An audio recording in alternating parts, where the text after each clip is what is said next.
Hadis tentang Nabi terlahir berkhitan ini hadisnya dhaif. Imam pendapat Al-Hakim. Apa kata Imam Al-Hakim? Laqad tawaratil ahaditsu mutawatir. Riwayat-riwayat mengatakan anna Rasulullah sallallahu alaihi wasallam wulida mahtunan, bahwa dia terlahir dalam keadaan terkhitan, berkhitan, sudah putus, sudah bersih. Apa maknanya? Kotoran najis yang bau busuk tak ada, air liurnya harum semerbak, tapak tangannya lebih harum dari semerbak kasturi. Bagaimana dengan darah?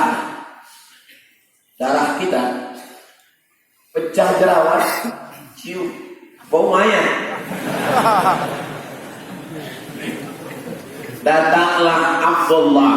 Abdullah mana? Ada Abdullah bin Abbas, ada Abdullah bin Umar, ada Abdullah bin Amr bin As, ada Abdullah bin Zubair, ada Abdullah bin Mas'ud. Abdullah yang mana? Makanya nanti kalau ada orang meriwayatkan Abdullah bin Az-Zubair bin Al-Awwam, kata Nabi, Abdullah, ta'al, sini Abdullah bin Zubair. Ya. Zaman Nabi berbekam. Darah bekam Nabi itu disuruh